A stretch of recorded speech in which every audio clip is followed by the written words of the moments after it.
everybody, and welcome to this month's Success Smarts program. I'm Becky Hill, your host for today, and we are really very lucky to have with us Richard Barrett.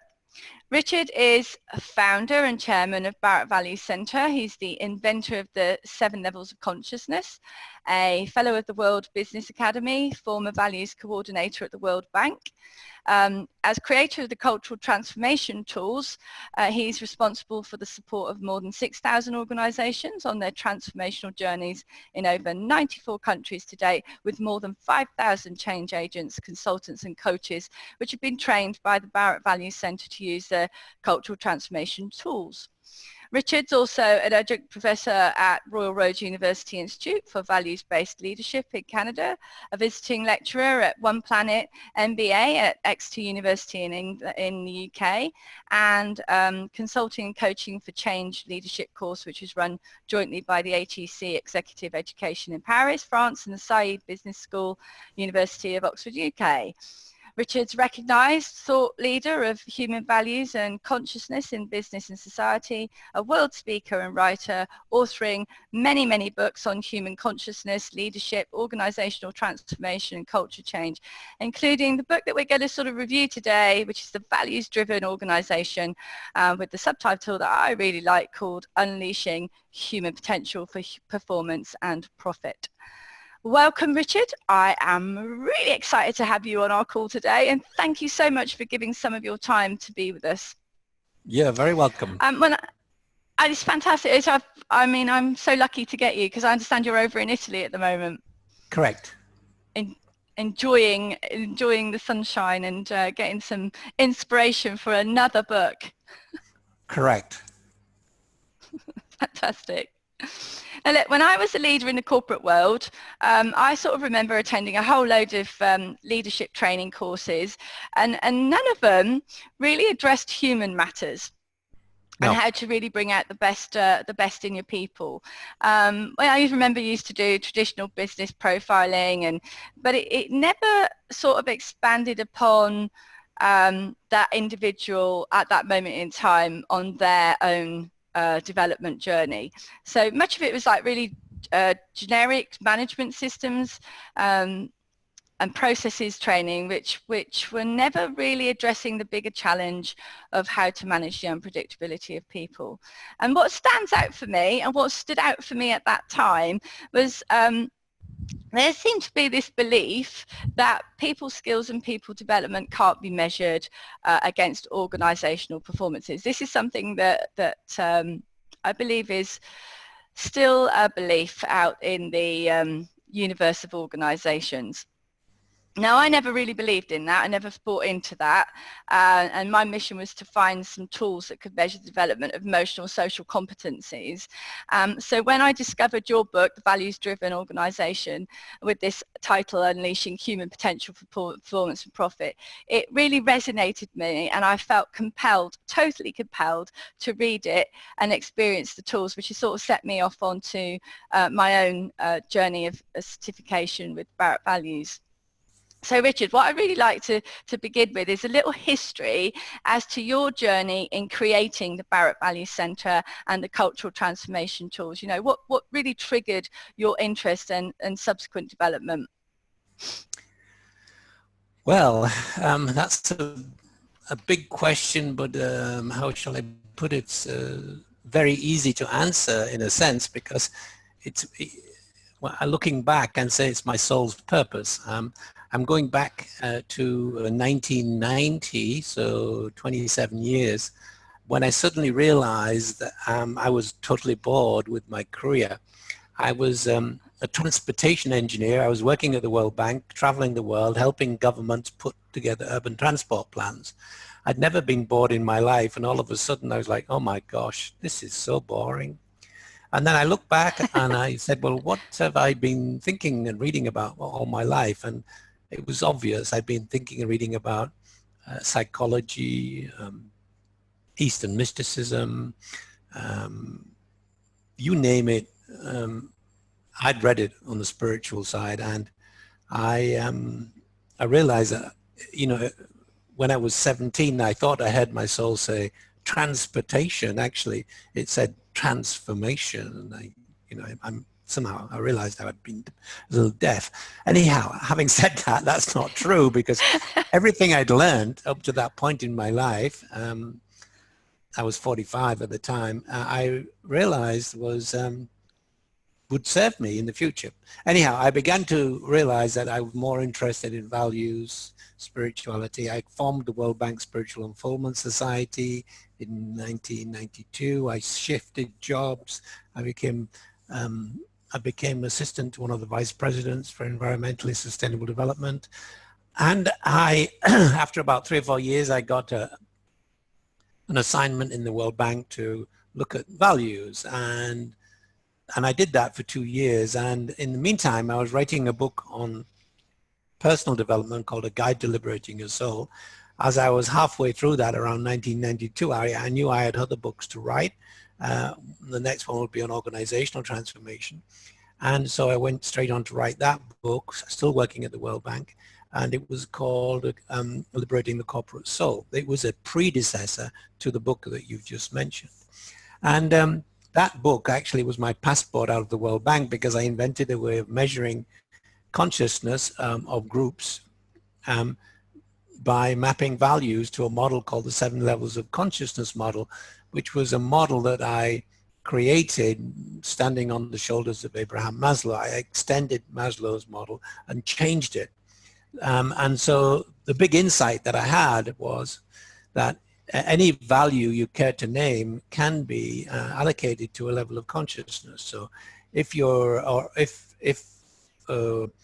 if money is important to you, then you're operating at the survival level of consciousness. If friendship and family are important to you, you're operating at the relationship level of consciousness. And so I linked all possible values to get to the 7 levels. So we had then a measuring instrument which became known as the cultural transformation tools, and we started using that in organizations in 1997, exactly 20 years ago. And since then we never looked back. Basically the work has expanded and expanded, and because leaders have found it useful, they find it useful to be able to measure the intangibles, to map the company's values to a model. And you know, the tool is very simple. We simply say, ask employees to pick 10 values about who they are, 10 values about how they see the organization operating, and 10 values how they like to see it operating. And in those gaps between when we add up all the votes for all the values, we find the pathway forward. We find out what's working and what isn't working. And it is extremely instructive to leaders who are willing to listen to this feedback.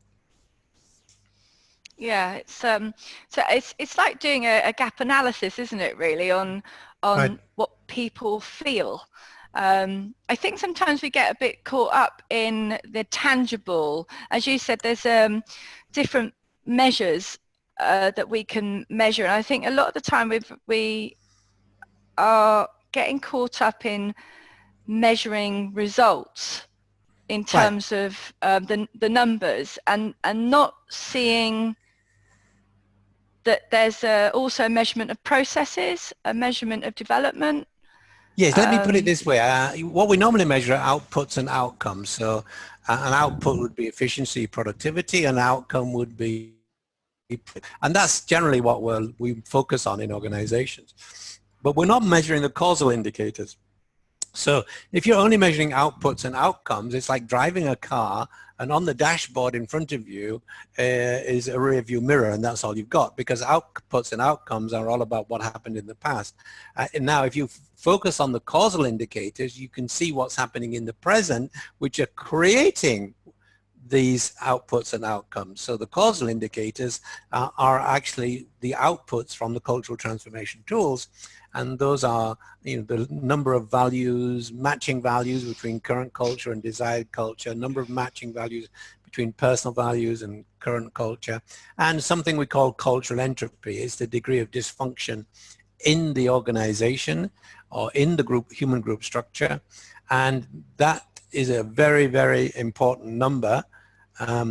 It falls out of the analysis. So the level of cultural entropy, if you've got a level of cultural entropy basically you're at 10% or below, you've got quite a healthy culture.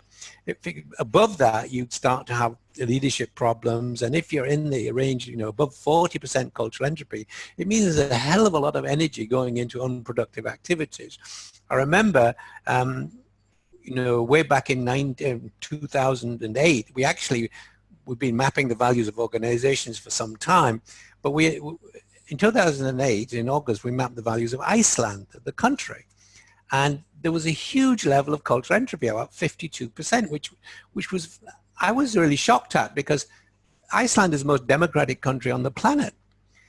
So I was really shocked. And so I went to Iceland and I said, if you were an organization, you'd be going bankrupt about now. That was the first week of September 2008. 2 weeks later, Iceland went bankrupt. Oh. I mean, that's the power of the tool. That's when I realized how powerful the tool was in predicting, what's working and not working. I mean, I understood it in organizational terms, but I didn't realize it was so powerful in also in dealing with nations. How did you come about dealing with the nation then on that level? Because I think that's the other thing is it is a massive tool. It's not, you can use it on an individual level, you can use it on a group level, you can use it on an organizational level, and now you've just described you can use it on a national level. So we can also use it on the community level. The tool has been very, very successful in changing the lives of Aboriginal communities in Australia.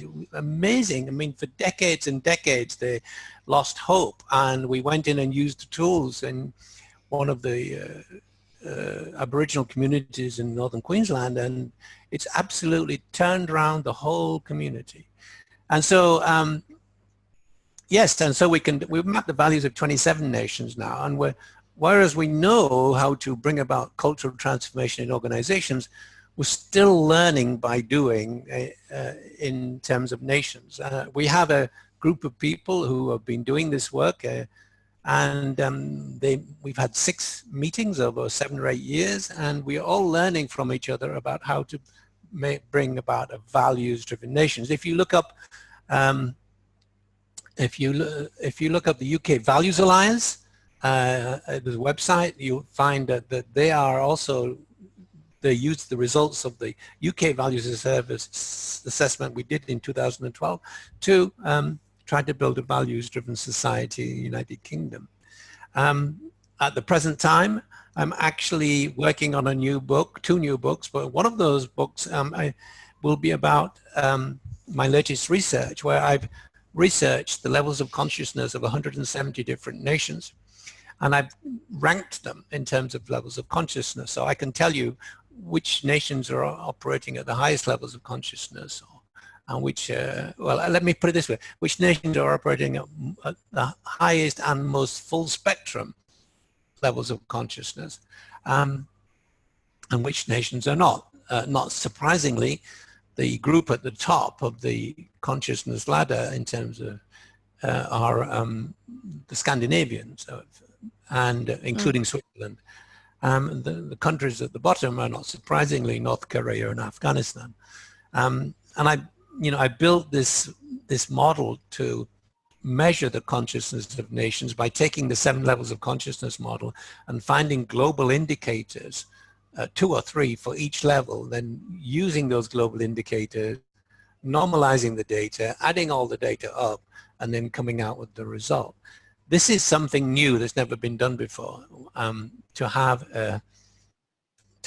a ranking of nations by levels of consciousness. Now, interestingly, when I correlated the results, the rankings by levels of consciousness with the happiness index, the global happiness index, I got a really strong correlation, very almost straight line, actually. Oh, wow. That's so powerful. I haven't made this public yet. I'm just waiting.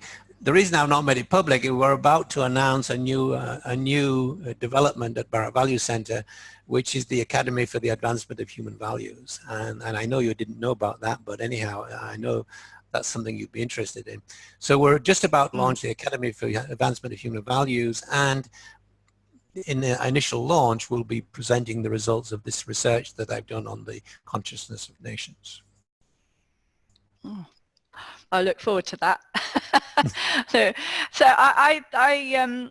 I was interested in the.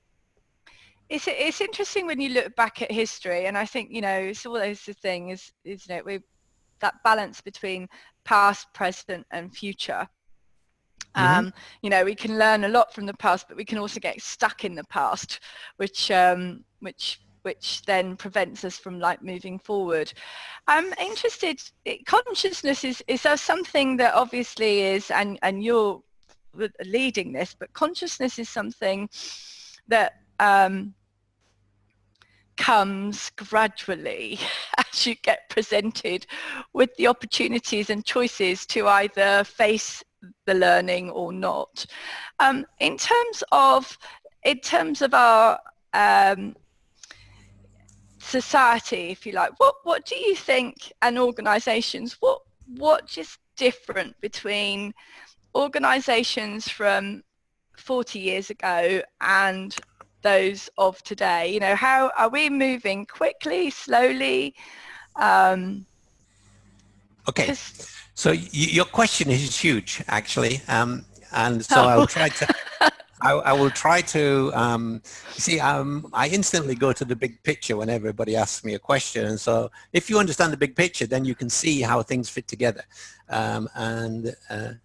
So this is something else I'm working on right now. Is what I'm realizing is that the 7 levels model, you can use it.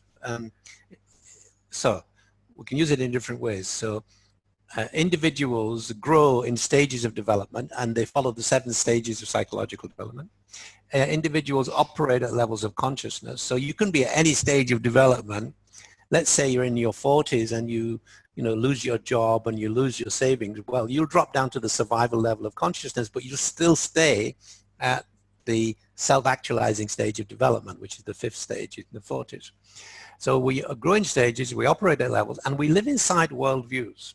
So where were you brought up? I was brought up in the UK, in Berkshire in the UK. My mum was from the former Yugoslavia, though, so I have a mix. Right.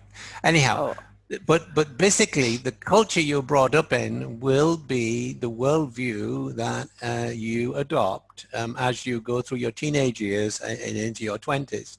Now, depending on whether,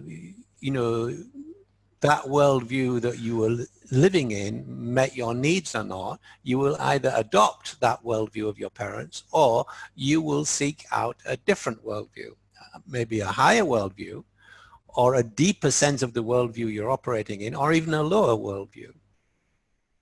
Now, so everybody operating in a particular nation will be operating in a small range of worldviews.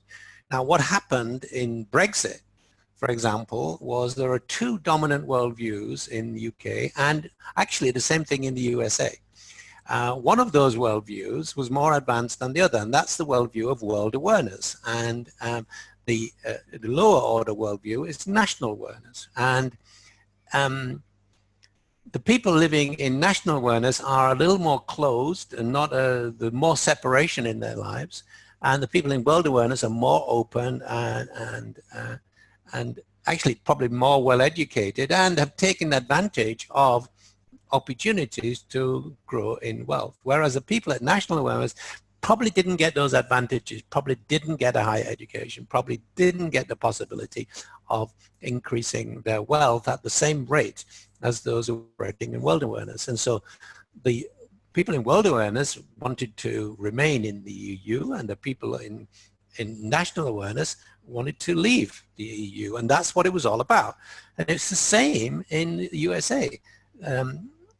Those operating in national awareness voted for Donald Trump, but they've got left behind, and they resonated with the consciousness of Donald Trump. Now, Donald Trump operates from the first 3 levels of consciousness And the reason he does is because he never really got his needs met when he was young. He had a terrible childhood. He he to survive. He wasn't loved enough, and he wasn't appreciated enough, and so he's operating at survival, safety, and security level. He never individuated, which we normally do when we get to our 30s, and so he's stuck at that level.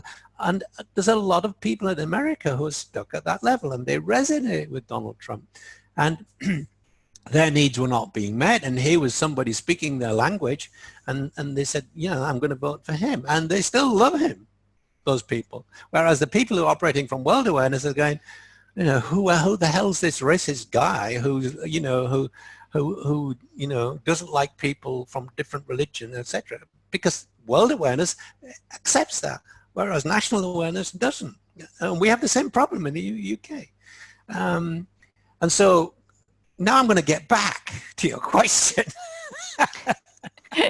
I said I like to do the big picture. Let's get back to your question. So organizations operate in countries, and and the people who run these organizations operate with worldviews, which they assimilated from the culture they were brought up in. And so what you see in each country is a shift in consciousness, or the way that organizations are operated, which reflect what's happening to the evolution of worldviews in the country. But it's a little less deterministic than that, because actually within any country, any democratic country, you can have people at different stages of development, and different stages of development correspond to different worldviews. So beyond world awareness is people awareness, and in people awareness, it's different. Now, this is fascinating, because you read my book, The Values-Driven Organization: Unleashing Human Potential for Performance and Profit. Okay, well, I've just brought out a second edition. Okay, and so that book you wrote was written for people in world awareness. Here's I'm showing you the cover of a new book, the second edition, and the byline is Cultural Health and Employee Wellbeing as a Pathway to Sustainable Performance. Okay, so compare Unleashing Human Potential to Cultural Health and Employee Wellbeing. So the book you've got was written, in a sense, for people operating out of world awareness. This book is written for people operating out of people awareness. You see, there's this worldview thing is fundamentally important, and I believe the reason I changed the title of the Values-Driven Organization, because I see more and more people, this answers your question, leaders who are operating out of the higher level of consciousness, which corresponds to people awareness, and therefore they're saying, actually, what really makes a difference is caring for people, caring for their needs, because whatever they need is what they value. They're all at different stages of development, so I need to be able to care for the needs of my people. And the cultural values assessment enables you to do that, because it maps values, and whatever you value is what you need. Boom, finished. That's the end of the story. Long story, great question. Now, I have a tendency to see bigger picture stuff as well, and I find it quite difficult sometimes to distill it down as you've managed to, in like, this is the sections and how it matches together. It is interesting. I believe that health and well-being is definitely something that is being recognized, and maybe I see it more because of healthcare and understanding that is supposed to be a direct service where we're caring for other people, and so therefore it perhaps tunes into well-being, and not just well-being of the patients or the service users, but well-being of the staff Yeah. that are provided. Because I think one of the things that people perhaps are beginning to recognize at some level is the way that you are in the world, the way that you act and feel and be. Somehow, without words, it can still come across to the other person on the other side, on the receiving end, whether you're genuine, the authenticity of an individual. And maybe that's why one of the reasons why health and well-being but there's still a little bit of a entropy, and I love that word entropy. And I'm glad that you mentioned earlier that it's a measure of how the dysfunctionality, how are we're Right. in integrity or we're out of integrity. So are we functional or dysfunctional? And we Right. go through life, don't we? And we go through our day, and we go through our whole learning. We go through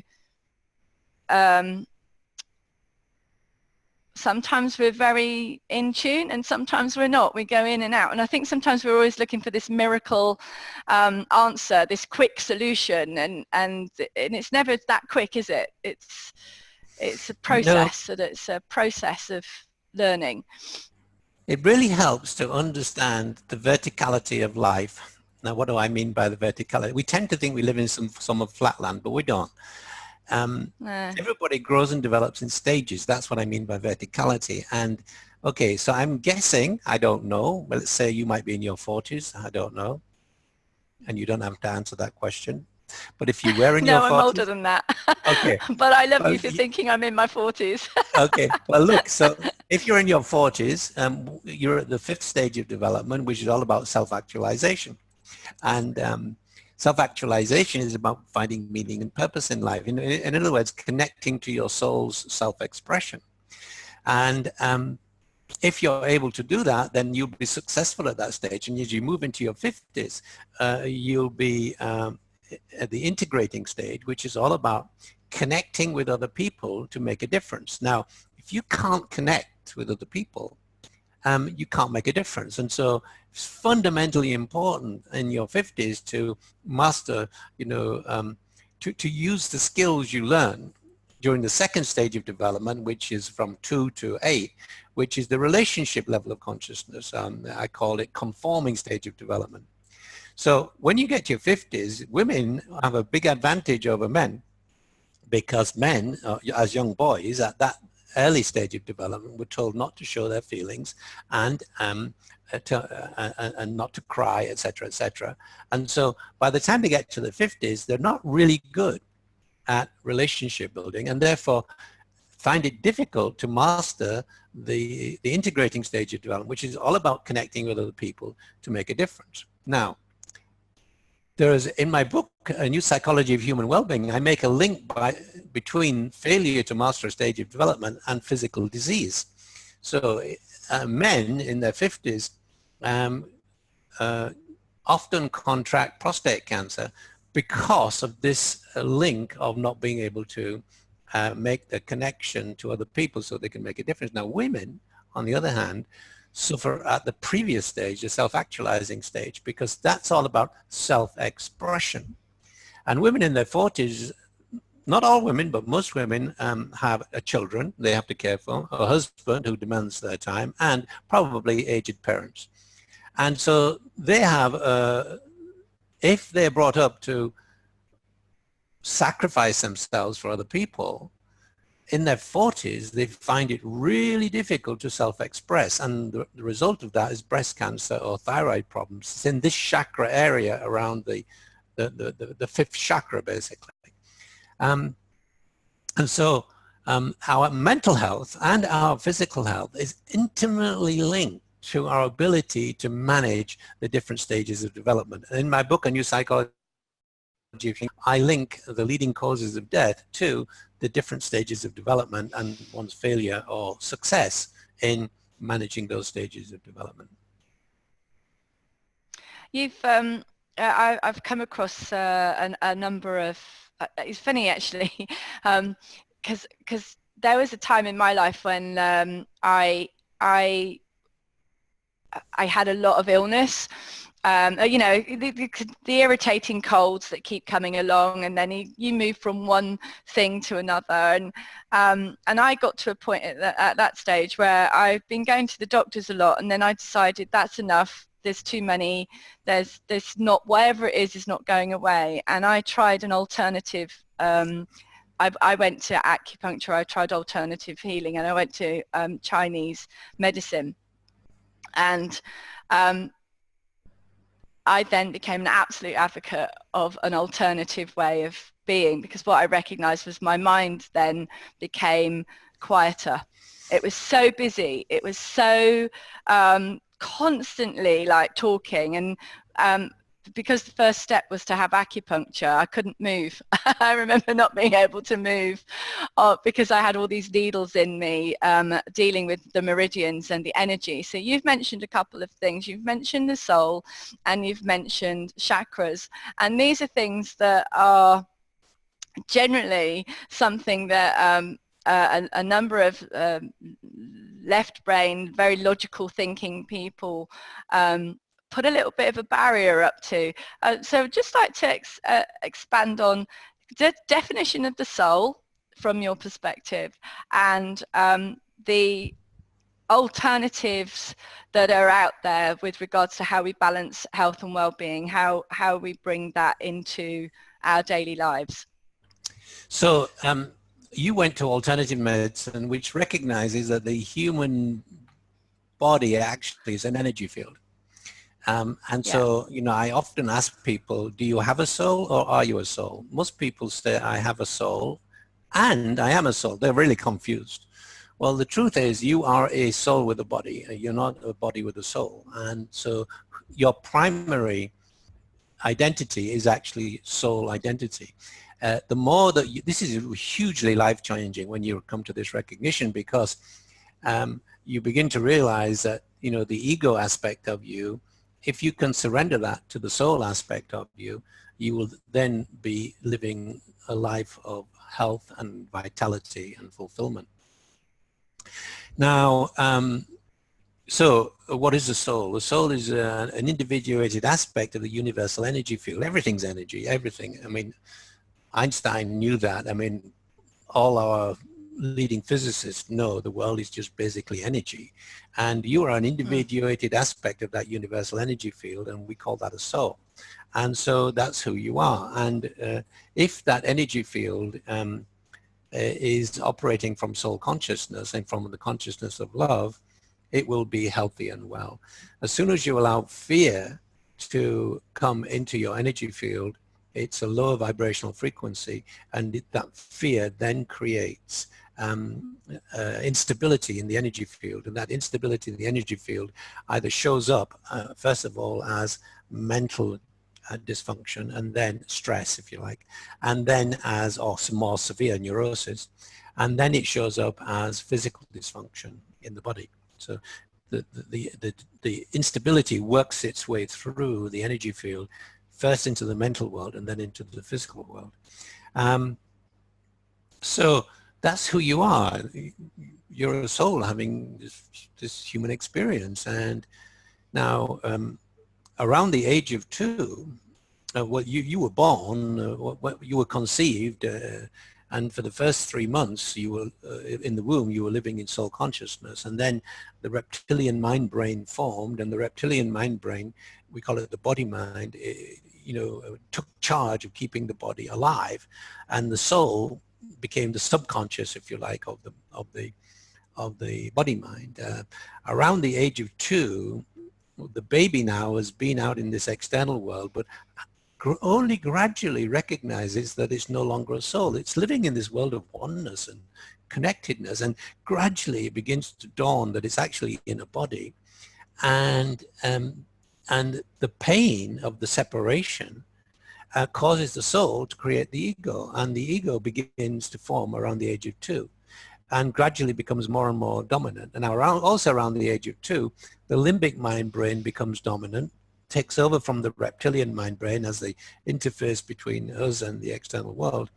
And the limbic mind brain, or the emotional mind, becomes the dominant mind brain. The body mind becomes the subconscious. Now the soul becomes now the unconscious. Around the age of 8, the neocortex starts to become dominant, and stays on growing and developing till we're about 24. That's why teenagers do stupid things. They don't have a fully functioning brain.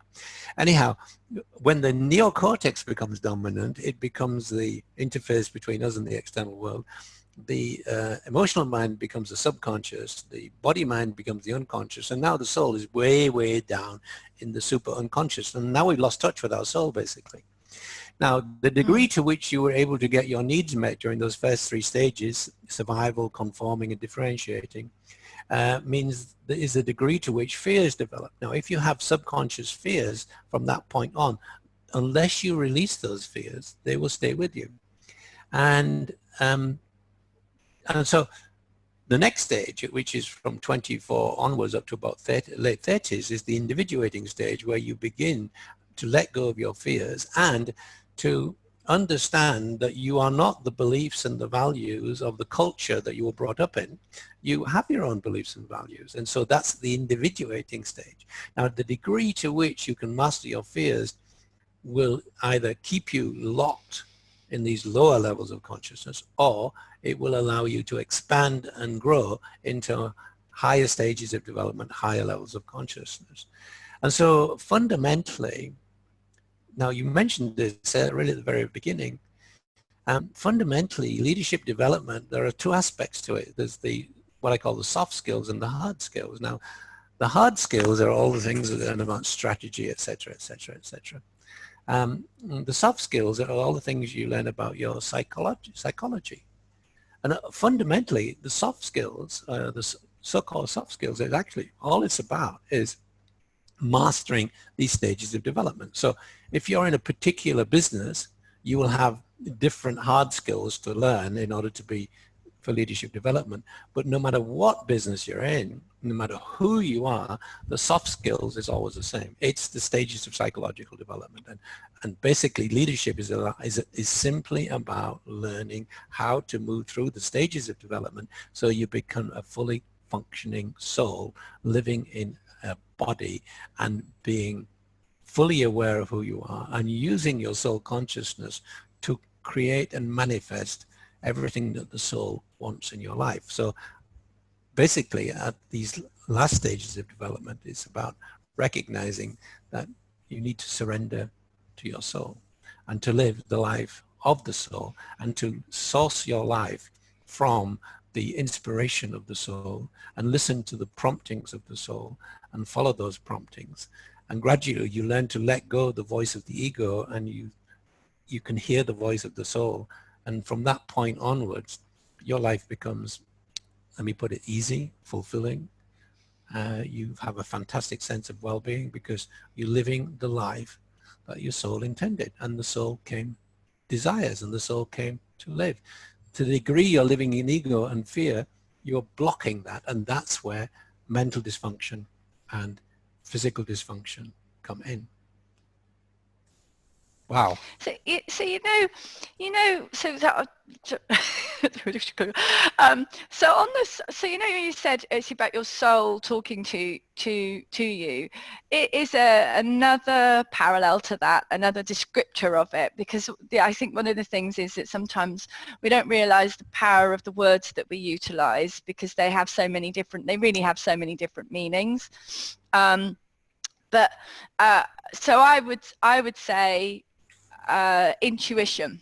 You know, intuition I describe as that inner voice that's talking to you. But hearing what you've just said, that's my soul talking to me. That's my soul saying. See, I would use a different word. I'd use inspiration. Inspiration. That's the voice of the soul. Intuition isn't quite too, you know, it's hard to define the difference, but intuition is sort of like an idea, okay, yeah. Whereas inspiration is more directional. It's like, you got to write this book. Oh, you have to do this. Yeah, so intuition is like a light bulb going off, okay? And inspiration is absolutely directional. Yeah, so intuition is that instantaneous, got something, but you could easily forget. It goes, you get it, but it can easily go. Whereas inspiration, it's telling you, and it stays with you, and you will, and it will come back to you. And it will keep telling you until you follow it. Until you follow it, yeah. Which maybe is then why we get presented with so many different, you know, when we go through patterns, there's patterns in our way of being sometimes that we seem to be reproducing. You know, people talk about, oh, history repeating itself, and is a history that's repeating itself for the individual. I'm representing this to you as a lesson. I'm representing this to you because this is your soul talking to you, saying you're either on the right course or you're not on the right course, generally Right. not on the right course, and you need to sort of move. Like when you said about being, I'm bored, you said you got to that, I'm at World Bank and what am I doing? I'm bored. And then you stopped to hear what you were being interested in and drawn away to do. And that's opened up all of these other all these other windows of learning. So now your soul has been telling you all along you're supposed to be out here helping people connect with their souls. Correct. So, two thoughts, one is, I think it was Einstein who said, the definition of insanity is keeping on doing the same thing and expecting a different result. But the other point I want to make is that, you don't, at least my experience is, once you understand who you are and you begins in the 40s, self-actualization, what you have to do is simply follow the breadcrumbs. In other words, the soul will give you opportunities. You have to pick up those opportunities and follow them. That's what I call following the breadcrumbs. At this point in life, it's useful to give up any idea of vision and mission, and to make your mission simply to surrender to your soul and design your life the way your soul wants it. I use that affirmation, started using it 15 years ago. I designed my life the way my soul wants it. I found it to be very, very, very powerful. So that is, that becomes the pathway forward. And, not many people get that. And I'm hoping that more people will get that, because it is fundamental to our well-being, physical and mental. Yeah. Do you think that's why, because the second train that was going, because we were thinking mental well-being, physical, mental well-being. One of the things I've noticed particularly in our society in the UK, and I think we're probably seeing it elsewhere in the developed countries, is the mental health and well-being of our younger generation coming through. There seems to be a lot of, I don't know whether that's because we're reporting it more, but there seems to be a far greater challenge in their health and well-being, in the younger generation's health and well-being. They seem to be much more stressed, in a bad stressed way, because it's manifesting itself in a lot of self-harm. I don't know whether that's always been there and it's only just become reportable. It's I think in many ways it's been there for quite some time, because in one of my books I looked at suicide tendencies, and yes, suicide has generally been increasing, and I think it's because we're living more and more out of alignment with our souls. But interestingly, suicide rates really start to take off and increase around the age of 15 or 16.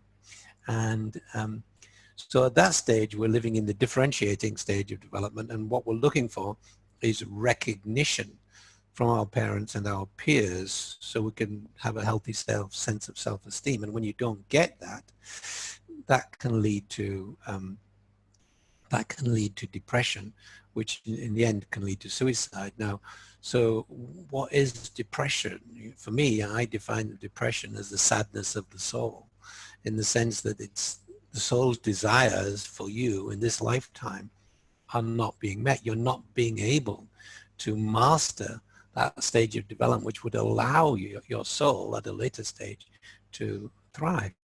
And then in the next stage, the individuating stage, which occurs from the mid-20s to late 30s, what we're really interested in is freedom and autonomy to explore who we really are outside our parental and cultural conditioning.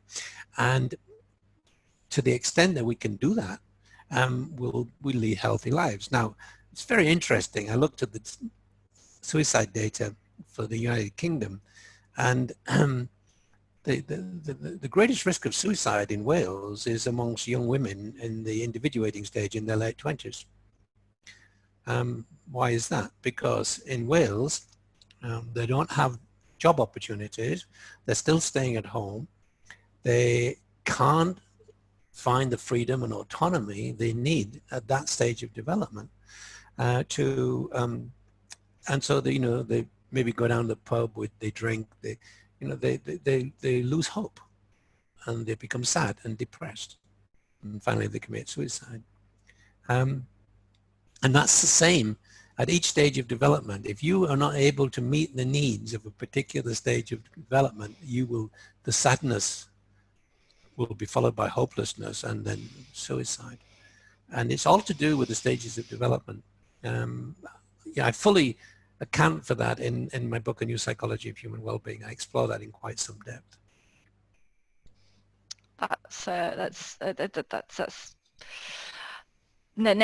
That's my next book on my reading list, because I do believe I believe that our body is actually trying to tell us, it often is trying to tell us, get into sync, marry up how you're feeling and try and make some sense of it, but find the right environment to be in. And I think we get, like you say, you've used that word quite a bit, we get conditioned. Yep. We are conditioned. And and we don't believe. And for me, I think that starts very early on at school, and Absolutely. It seems to have got more prevalent. Okay. So what's happening? What's happening? For the first 24 years of your life is that you are born. First of all, at the actual moment of birth, you've only got a reptilian mind brain, and it's growing and developing. So every new experience forms a new belief. And then the limbic mind brain becomes dominant, and every new experience forms a new belief. You're laying down hard wiring, synaptic connections in your brain for the first 24 years of your life, because your brain is growing and developing. Those synaptic questions, that emergent learning that takes place during the 24 years, stays with you for the rest of your life, and that is what you will have to undo. That's why that's what psychologists work on. They're not working on your issue at 50, they're working on your issue at 15 or 12. Yeah. So and it's like you having to unpick because you remember some very great, so you remember things that have created great shifts in emotion, don't you? You can go back to times when you've had an emotional experience, whether that's a really happy one or a really sad one. You can go back to those times, and it's almost like you have to unpick. Yep.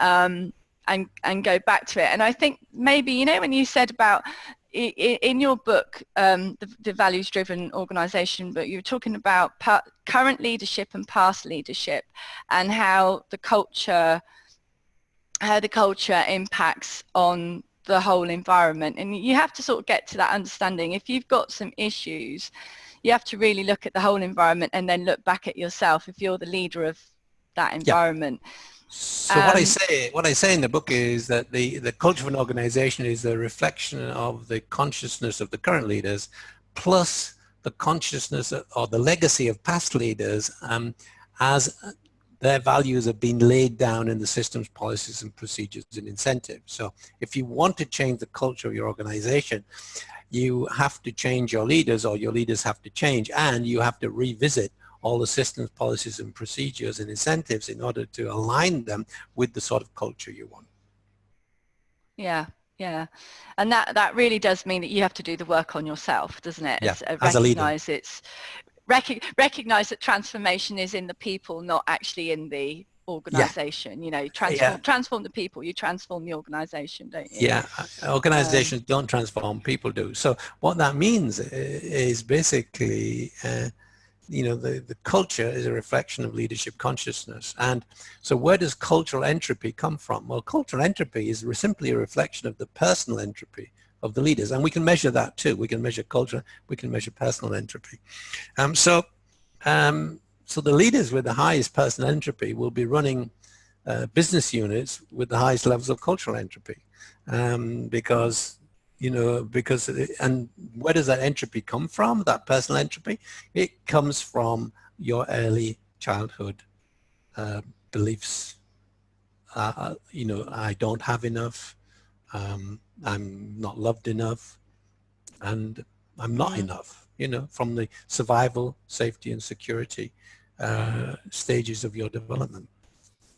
That's how it all links together. So difficult. Yep. Yeah, that's like you say, everything's connected, and I guess that's why sometimes it's quite difficult for people to do that, because they've got to recognize that the belief that they've held is just a thought that can be changed. Yeah. But they have to be willing to face it and look at it. It's almost like you have to look in the mirror and go, really, what is it all about? Yep, exactly. And when you say look in the mirror, and you look into the eyes of somebody, and you're looking into their soul. Mm-hmm. That's people sometimes. Yeah, they do. It's a way of connecting. Yeah, and many people feel uncomfortable with that, and not because I think of what they see, but what they're afraid the other people will see in them. Yeah. Oh, well, I could go on for hours. I want to go on for hours, but I can't. I've taken up a lot of your time today, and I think we sort of need to bring it to a close. Thank you so much for such a thought-provoking session. And I'd really like to express my gratitude for sharing some of your wisdom and your knowledge today, Richard. So if anybody would like to know more about Barrett Values Centre, they can go to www.valuescentre.com. Correct. And there's plenty of other stuff on there that you can go and read. And I think you've got some interviews up there. You've got some case studies up there for the various environments, organisations. And you can find also a lot of material is inside that website, but it's also, you can get there directly at richardbarrett.net. Great. Barrett, richardbarrett.net. It takes you straight to all my videos, books, podcasts. There's a lot of free material on the website. And most importantly, you can go online and do your free personal values assessment, which is www.valuescentre.com/PVA, personal values assessment, valuescentre.com/PVA.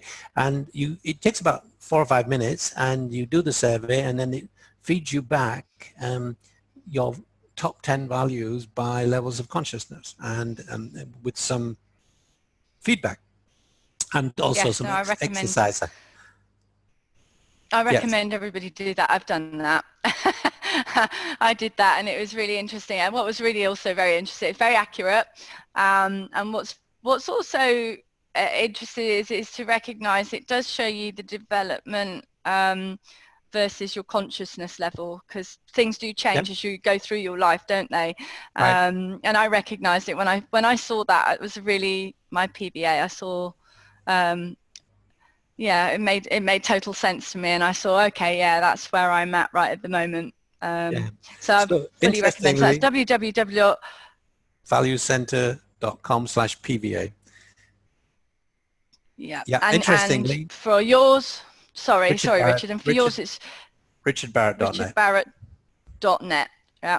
And sorry, go on. You were going to say interesting. I was just saying, interesting. Over the last 3 years, we now are standing at close to 500,000 people have done the PVA. It's amazing. Yeah. And you utilize all of that, which is again why you're global, aren't you? It's and the information that you get back from that, because you talk about normalizing studies, and you have to have quite a large base of resource of information to draw from, so that you can come up with the values the words that you use, the values, because you have a list of words and then you've got to pick 10 out of it. And I know when you originally start and you look at that, you feel like, well, there's more than 10 on there that I want to pick, but you actually are quite honed down onto the 10 that you've got Right. to pick, aren't you, for that moment in time? You have to think about but it because very you've got carefully. quite a big base, you normalize it. Yep. It's You have good. to be very, very, yeah. And so what we're sure of by the time you've picked the 10, you can pick 12 and then you have to cross out 2 in order to continue. We know that those are the ones that are most important to you. Yeah, yeah. And really you should be doing this on a really regular basis, shouldn't you, to sort of assess Yeah. yourself? So would you say like every 3 to 6 months you should sort of do a recheck? Because I do stuff it every 6 changes. months. Yeah, I do it every 6 You do, months. yeah. But I Yeah. noticed over the time I've been doing for many years that there are certain words which just are always there. Like for me, clarity is my #1 value. It's like, can't live without clarity. It's always there. Creativity, always there. Yeah, because that's always because that's it. Like it's become intrinsic, isn't it? I think the other thing, that the reason for doing that is that behaviors, when you start shifting and consciously shifting, it takes about 6 months, doesn't it, before you actually see a difference or feel a difference. Yeah. Yeah, I mean, people do have instantaneous, miraculous transformation, but it doesn't happen too often. No. That's why it's a life process, isn't it? Exactly, Becky, you got it. Yeah, it's a life process. So great. Well, thanks ever so much again, Richard. We better wrap it up. For those of you that are listening to this, if you're aware of some of the organisational challenges, or you've got some personal challenges and you're looking for some inspiration, then I really highly recommend that you go and look at Richard's website, richardbarrett.net. Look at the Values Driven Organisation book if you're in the organisational sector, and I know for a fact that you can actually get that book off of Amazon, or if you're looking for some assistance, then please do contact me at Solutions42, which is www.solutions-42.co.uk, if you want to get a fresh eyes perspective on how to get past your barriers. So thanks to all of those listening. Thank you again to Richard for all of your time, your wisdom and your knowledge, and for sharing and being part of our Success Smarts program. I look forward to seeing everybody in the future, and bye for now. This is Becky, over and out. Bye.